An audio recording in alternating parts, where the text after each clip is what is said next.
So today we are going to see a brief introduction of electromagnetic induction. This is under ICT FDP course which is launched by IIT Bombay. So how to use different teaching aids by using this screencast-o-matic software. So we are really thankful to IIT Bombay for getting acquainted with this new teaching methodology. So I am Mrs. Sushma Kulkarni from VPM Polytechnic, going to speak about the electromagnetic induction. So before getting into the laws and the concept, let us see what is the meaning of the magnetic flux. Magnetic flux is the number of magnetic field lines passing through a closed surface. The unit of the magnetic flux in SI system is Webers and in CGS system it is Maxwell.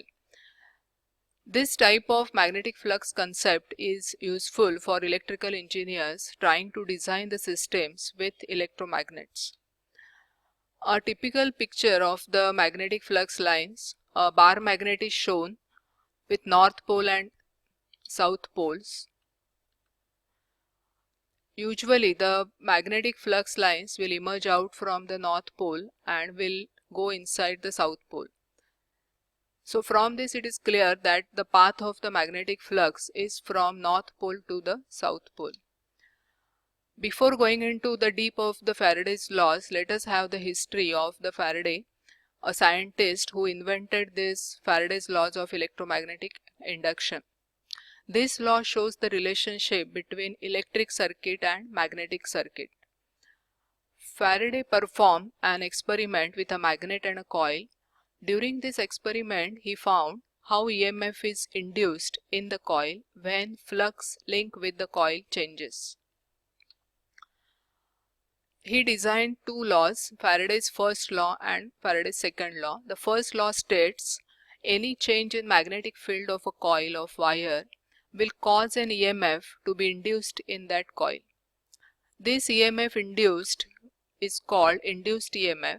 If the conductor circuit is closed, the current will also circulate through that circuit and that current is called as induced current. So this diagram will show the coil and a galvanometer which is forming a closed circuit and a bar magnet is taken very close to that coil. The deflection of the galvanometer is showing, which gives the idea of the induced EMF and hence the induced current in the coil.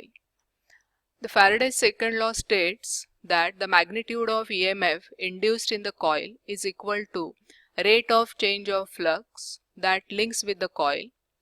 The flux linkage of the coil is the product of number of turns in the coil and flux associated with the coil. A difference should be noted between the flux linkage and the flux.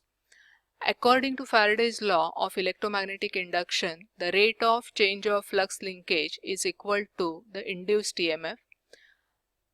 The reference to this YouTube video can be made for the idea or concept of the rate of change of flux linkage. How does the flux linkage and the moment of the magnet will give rise to the induced EMF.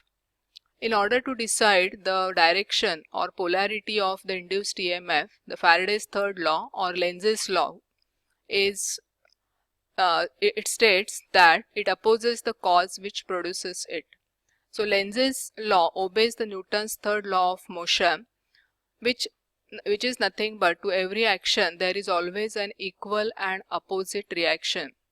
And a conservation of energy principle, that is, energy can neither be created nor can be destroyed, and therefore the sum of all the energies in the system is a constant. So Lenz's law is nothing but Faraday's third law, but it was invented by scientist Lenz and therefore it is stated under Lenz's law. Various applications of Faraday's laws, as we know, in electrical transformers, induction motors and generators. Thank you.